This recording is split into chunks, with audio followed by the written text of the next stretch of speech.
Hello guys, आज की इस वीडियो में हम बात करेंगे डिविडेंड यील्ड मेथड के बारे में। ये वैल्यूएशन ऑफ शेयर का सेकंड मेथड है, डिविडेंड यील्ड मेथड। इससे पहले वाली वीडियो में हमने पढ़ा था नेट एसेट मेथड के बारे में। अगर आपने वो वीडियो नहीं देखी है तो आप देख सकते हैं। उस वीडियो के अंदर मैंने आपको बिल्कुल डिटेल के अंदर नेट एसेट मेथड समझाया है। अब हम बात करेंगे डिविडेंड यील्ड मेथड की। डिविडेंड यील्ड मेथड क्या कहता है कि जो आपका नेट एसेट मेथड था उसकी कुछ कमियां थी। कमियां क्या थी कि वो सिर्फ एसेट्स को ही कंसीडर करता था। दूसरी कमी क्या थी, उस मेथड को हम वहां पर अडॉप्ट कर सकते हैं जहां पर कंपनी आने वाले टाइम में लिक्विडेट होने वाली है।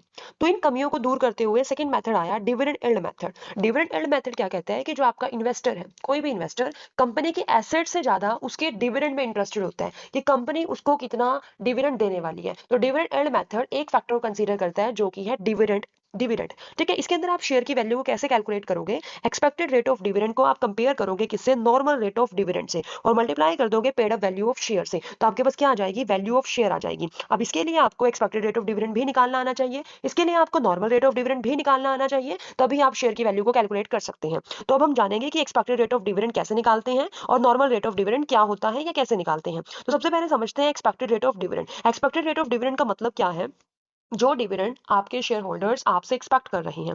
तो आप इसको कैसे कैलकुलेट करते हो, इसको निकालने का जो फॉर्मूला है वो क्या है, profit available for distribution among equity share holder divide कर दोगे आप किससे, पेड अप इक्विटी कैपिटल से, इनटू 100। हमने क्या किया, एक्सपेक्टेड रेट ऑफ डिविडेंड आप कैसे निकालोगे, profit available for distribution among equity share holder divide कर दोगे आप पेड अप इक्विटी कैपिटल से, मल्टीप्लाई कर दोगे 100 से।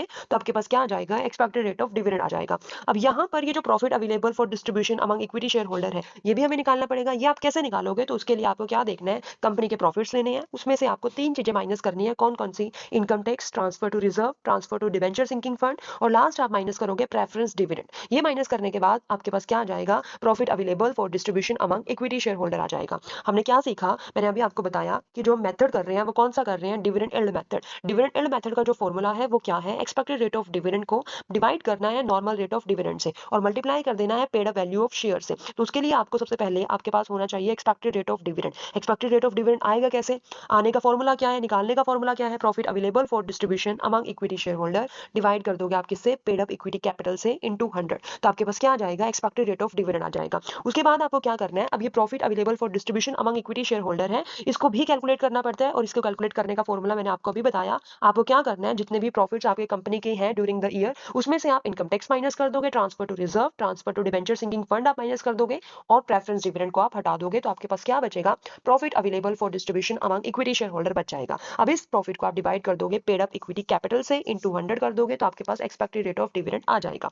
हमारा जो फॉर्मूला था वो क्या था, expected rate of dividend divide by में नॉर्मल रेट ऑफ डिविडेंड। अब नॉर्मल रेट ऑफ डिविडेंड देख लेते हैं क्या होता है। नॉर्मल रेट ऑफ डिविडेंड का मतलब क्या होता है, वो रेट जो मार्केट के अंदर प्रिवेल हो रहा है उस रेट को हम क्या बोलते हैं, नॉर्मल रेट ऑफ डिविडेंड। तो इसको निकालने का फॉर्मूला नहीं होता। नॉर्मली क्या होता है, प्रैक्टिकल क्वेश्चन के अंदर नॉर्मल रेट ऑफ डिविडेंड आपको दिया होता है, तो आपको वो एज इट इज जो है वो यूज करना होता है और अपना फॉर्मूले में पुट करनी होती है और वैल्यू निकालनी होती है। इस मेथड की जो डीमेरिट्स है वो क्या है, फर्स्ट डीमेरिट इस मेथड की क्या है, मेन ड्रॉबैक, ये जो मेथड है वो सिर्फ एक फैक्टर को कंसीडर करके चलता है जो क्या है, डिविडेंड। ये किसी और फैक्टर को कंसीडर कर ही नहीं रहा। बहुत सारे फैक्टर्स होते हैं जो कंपनी के प्रॉफिट, कंपनी के शेयर की वैल्यू को अफेक्ट करते हैं, लाइक गवर्नमेंट की पॉलिसीज, कंपटीशन, आपका प्रोडक्ट कैसा है, आपका एसेट्स कितनी है, ये बहुत सारे फैक्टर्स है, लेकिन उन सभी फैक्टर्स को ये कंसीडर कर ही नहीं रहा। ये सिर्फ एक ही फैक्टर को कंसीडर करके चल रहा है जो क्या है, डिविडेंड। सेकंड लिमिटेशन इसकी क्या है, कई बार क्या होता है कि जो वीक कंपनीज होती हैं वो भी बहुत ज्यादा डिविडेंड जो है डिक्लेयर कर देती हैं। इट मींस ये नहीं है कि वो फाइनेंशियली स्ट्रॉन्ग है, मतलब हर साल डिविडेंड आप दे रहे हो, इट मींस ये नहीं है कि आपकी पोजीशन बहुत बढ़िया है। तो ये इसकी क्या है, वीकनेस, ये सही इमेज कंपनी की शो नहीं कर पाता।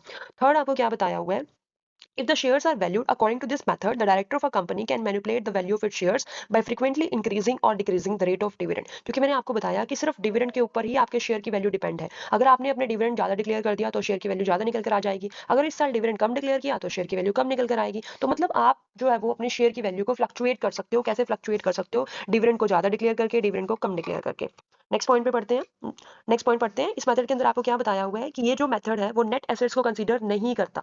ठीक है, ये इसकी लिमिटेशन है। दूसरा मैंने आपको बताया कि expected rate of dividend calculate करना पड़ता है, तो वो डिविडेंड कैलकुलेट करना ही मुश्किल है। और लास्ट पॉइंट आपको क्या बता रखा है, it is difficult to select the normal rate of dividend. अभी मैंने आपको बताया कि आपको क्वेश्चन के अंदर already normal rate of dividend दिया होता है, लेकिन उस नॉर्मल रेट ऑफ डिविडेंड को कैलकुलेट करना, अगर प्रैक्टिकल लाइफ की बात करें, प्रैक्टिकल लाइफ में अगर हम देखें तो नॉर्मल रेट ऑफ डिविडेंड को कैलकुलेट करना ही क्या है, मुश्किल है, तो ये इसकी क्या बन जाएगी, लिमिटेशन।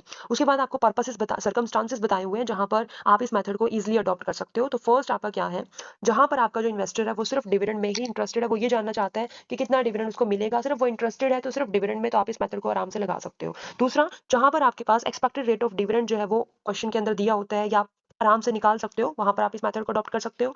जहां पर कंपनी पास्ट के अंदर लॉसेस में रन कर रही है, ठीक है, मतलब सॉरी, जहां पर कंपनी के अंदर पास्ट के अंदर कोई भी लॉसेस नहीं है, कंपनी रेगुलर बेसिस पे डिविडेंड डिक्लेयर करती है, वहां पर आप इस मेथड को अडॉप्ट कर सकते हो।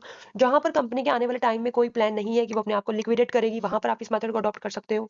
ठीक है, तो मैंने आपको कुछ रीजंस बताए या कुछ पर्पसेस मैंने आपको बताए जहां पर आप इस मेथड को अडॉप्ट कर सकते हो। अब एक न्यूमेरिकल एग्जांपल से हम समझेंगे इस मेथड को। देखो इसके अंदर आपको क्या दे रखा है, X limited declares dividend at 30% on its equity share of ₹10 each, 6 paid up, और normal rate of dividend in the market is 10%। Normal rate of dividend आपको दे रखा है 10% और एक्सपेक्टेड रेट ऑफ डिविडेंड आपको दे रखा है 30%। और आपको यहाँ पे पेड अप वैल्यू जो शेयर की बता रखी है वो कितनी बता रखी है, ₹6। तो आपको क्या करना है, आपको सिंपल फॉर्मूले के अंदर पुट कर देना है। वैल्यू ऑफ शेयर कैसे निकलेगी, एक्सपेक्टेड रेट ऑफ डिविडेंड को आप डिवाइड कर दोगे नॉर्मल रेट ऑफ डिविडेंड से, मल्टीप्लाई कर दोगे paid up value of share से, तो आपके पास क्या आ जाएगी, वैल्यू ऑफ शेयर आ जाएगी। तो यहाँ पर आपको क्या करना है, अभी यहाँ पे देखते हैं आपका जो एक्सपेक्टेड रेट ऑफ डिविडेंड था वो कितना था, 30। नॉर्मल रेट ऑफ डिविडेंड कितना था, 10। पेड वैल्यू ऑफ शेयर आपको क्वेश्चन में दे रखी थी 6, तो आपने फॉर्मूले में पुट किया, आपके पास शेयर की वैल्यू आ गई ₹18। होप आपको इतना समझ आया होगा।